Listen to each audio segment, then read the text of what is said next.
Hey, this is Spaceboy, and today we've been talking a lot about the major thing that's happening here at the Maker Faire today, guys, and y'all are representing it, and that's virtual reality. So before we start, and I already know one of you, but go ahead and introduce yourselves, and then we'll kick it from there. Hi, I'm Josh Bankston. I do HoustonVR dev meetups, and I'm an organizer for that and co-organizer with Eric here at HoustonVR. I'm Eric Liga, co-founder of the HoustonVR meetup. We've been holding monthly meetups for about 3.5 years now. Also working with the Immersive Technology Conference that does a VR and AR in business and industry focus here in November. Oh, awesome. Now, gentlemen, at the beginning of this year, as I've been telling our audience, and they know that we usually do a prediction show of what's ahead in the future. You know, we covered the different topics on our list, but one of them is technology. And this year, Solana basically said, VR is not going away. It's here to stay. And a lot of things we saw we were coming up with Oculus Rift and all this good technology. And so elaborate, where we're at now from 10 months ago, from when we made our statements, to where even when we talked to you last time back with Comic Palooza, and the excitement was brewing in, how the technology has come along. Yeah, I like to make the analogy that this is kind of like the iPhone 1 era, right? So we've had 10 years of the iPhone. Do you see where smartphones have come, how many leaps forward we have in technology? And it's just starting to get that steam rolling here in the VR AR space as well. Oculus just announced they're coming out with some new hardware. They're really going to change the game. HTC is making big strides as well. All the companies are doubling down, tripling down, and more big players are jumping into that bucket. There's a lot of hard problems to solve to get VR to fulfill its potential, to have the visual fidelity and the comfort and the ability to move freely. And we're knocking a lot of those problems down. The whole industry has been working together, and we're seeing it cross some milestones where use cases that weren't previously possible are becoming things that people are looking at very carefully.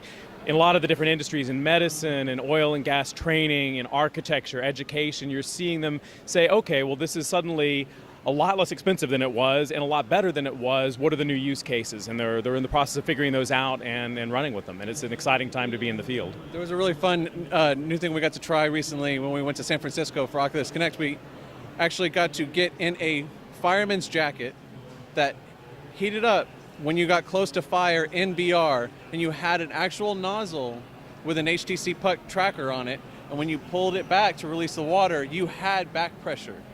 So just those kind of use cases, like Eric here got to train for a crane simulator to actually use a crane, worked on it, it was 15, 30 minutes? It was almost an hour. Okay, it was almost an hour.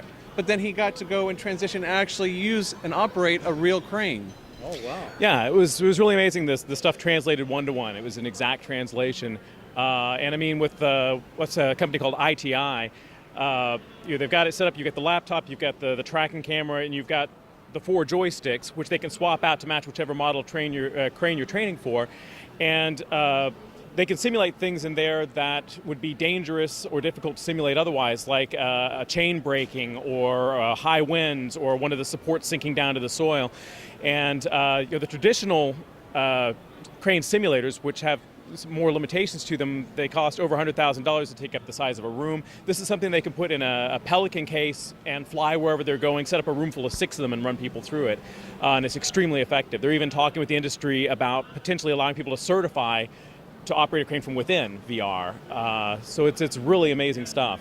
Yeah, I mean, you bring up using a kind of like a remote technology aspect of it, and one thing I was really fascinated with some of this is the medical usage, Yes. where doctors can take a CAT scan, if you will, and actually, okay, well, here's the tumor, what's going to be the best way to operate on the patient? Right. So that aspect in the field of medicine is just incredible, but it's also really great to hear that when you take this technology and you can create real-world situations, instead of just give it the candy-coated when, hey, I'm operating a crane, right. Where, oh my God, this is just broke. What am I going to do? What's the fix for this? I mean, right. It really gives you, the person who's immersed in the virtual world, to that technology. Now, I want to also add that the technology has come a long way. I'm not saying that the Virtual Boy was anything close to what virtual reality is. Virtual Boy, we all love it. Yeah, so I mean, unless you one were colorblind, or and two, if you didn't get an epileptic seizure from watching the thing,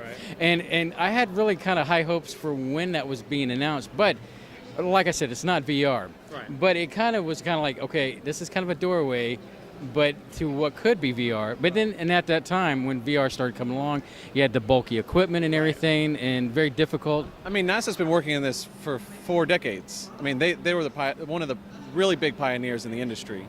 But even then, they were using CRT monitors. It had to be held from a cable from the ceiling because it would literally break your neck if you had all that weight on your head. And being such a specific use case, they weren't able to really run across some of these corner cases that happen in VR, needing 90 frames per second, needing the lowest latency possible, things that can cause some kind of motion sickness that they weren't able to really fine-tune or refine because they didn't have such a big market penetration. But now that there's so many things happening, so many ideas being sought after, they're really fine-tuning and finessing all those things out and sussing out the issues that really you can jump into VR now and you don't have any of those problems from yesteryear. And even more so in the coming next few years, 3-5 years, you're going to see some amazing stuff coming out. Once they get the resolution up in the second generation headsets, one of the big use cases that a lot of people are excited for is actual desktop replacement, being able to pull out giant windows and throw, okay, I've got a big window over here that's got a movie playing, I've got my spreadsheet here, I've got programming over here, and the resolution isn't quite high enough to pull that off because you're taking this resolution and spreading it across your entire field of view. And once we cross that, there's going to be a lot of usability cases for that, especially with collaborative work, being able to be in a shared environment with someone and working together. So I mean, you're going to see a lot of things over the next 2 or 3 years as they get them wireless, so you're not tethered down with a wire. You get the resolution up, you get the weight down, and it's just going to open up a lot of possibilities. Well, even with that, I had the opportunity to play again my favorite space game over there, and what's impressive is the technology is not that bulky as it is now, and even the sound quality from the headset was quite impressive, and whether it be the music, which I was jamming out to, or even the sound effects that go along with the game. Now, there was a couple moments where I feel like I'm naturally in tune, where I could feel the chord where I would swing the grappling hook to catch one of the robots. Right. But I was just instinctively, I knew to get out of the way and kind of maneuver. Right. But you're probably going to still have those newbies that come along that they're still kind of developing. But overall, I'm giving this an A+ where we're at. And if the future is that much more brighter, I cannot wait to see what's ahead. Yeah, I mean, we all fell in love with it. I mean, I was a backer for the original Oculus Rift Kickstarter. I saw the presentation, was like, okay, I have to have this. I got it home and it's like, okay, it's a little rough, but the potential is definitely huge. And so, I mean, we started doing meetups at that point with the DK1 Rift. And you got the people that are kind of like, it's got all these problems I can't see past, and other people that are like, oh my gosh, I see where this is headed, and I can see past all these things. And it's been exciting watching that gap close, where you can now take people and put them in it and go. Immediately you see that aha, the light bulb go, oh wow, this changes everything. So one of the things that Oculus announced this year at their Connect conference was that in the not too distant future, it's looking like probably early 2019, they're going to have what they're calling the Santa Cruz headset.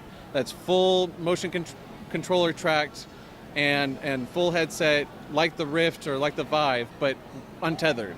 So everything's in the headset.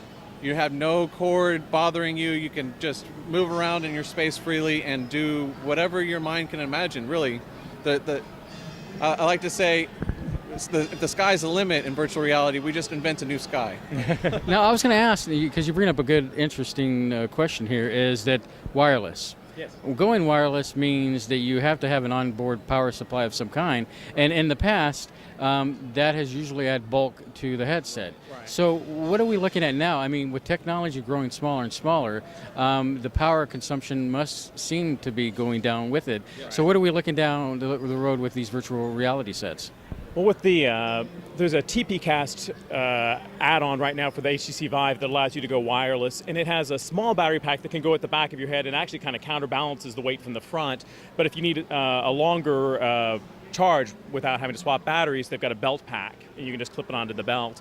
But yeah, it's miniaturizing batteries and getting the weight down and the power up is sort of a holy grail for a lot of industries right now. So hopefully it'll piggyback off of some of that. But yeah, as you said, as the electronics miniaturize and so on, they're going to draw less power, and that'll be less of a problem anyway. A good example is like the HTC Vive right now has base stations with 2 drums in it that do the tracking in space, but they're refining it to where it only needs 1 drum, so it uses less components, which is less power. Already they only use 10 watts of power. So you bring less equipment in, that means less power needed to be able to track. And all that kind of refinement is happening across the board.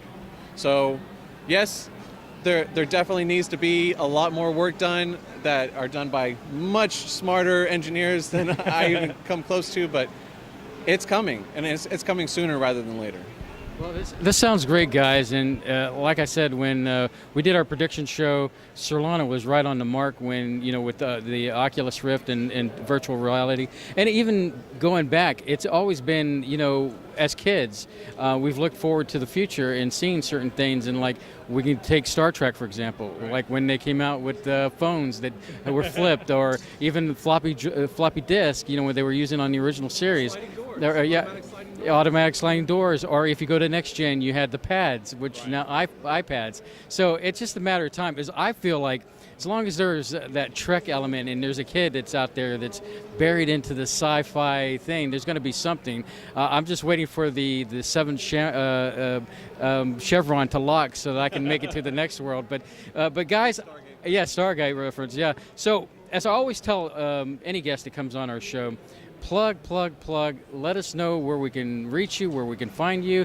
Talk about the meetups, where that's all about, and just take it away. Well, we've got 3 different meetups that we run each month. If you go to meetup.com and search for HoustonVR, we've got our main meetup, which is the 3rd Thursday of each month at TXRX Labs. It's kind of just east of downtown in Houston. That's 7:30 in the evening. We usually have a speaker that comes out. This next month we've got Gunfire Games out of Austin. They did Chronos. They did Dead and Buried. They've got an upcoming game called From Other Stars. Yes. They'll be demoing a beta of that and talking about the development. We usually have like 6 or 7 demo stations for people to try things out. People network, talk, learn. We talk about the latest news and about the technology behind things when people are interested. Josh runs the developer-focused meetup. You want to talk about that? Yeah, we get developers together, content creators, people that are interested in making the next big idea in the space, and kind of get them in the room together and also in the room with other business people to try to help them bridge that gap, as well as getting other developers that are already successful to kind of do like a post-mortem, talk about where they went and the hurdles they had to get over and the lessons that they learned, and trying to teach the next generation of creators. Because I say all the time, the next biggest idea that's going to change the game hasn't even been thought of yet. So you just got to get out there, talk to people, communicate, connect, and just check out HoustonVR.com, find out all our information there. We'll have all of our meetup information. You can come. It's free to the public. We're absolutely just a enthusiast-run enterprise that we just love being evangelists and getting people getting heads in headsets. Well, we love you guys, and we wanted you to keep on proclaiming the message. So if anything comes up that you want to just tell the universe, get in touch with us, and we'll make sure it gets on our broadcast. So thanks for being a part of our universe today. Thank you so much. Thank you, yes. Always a pleasure.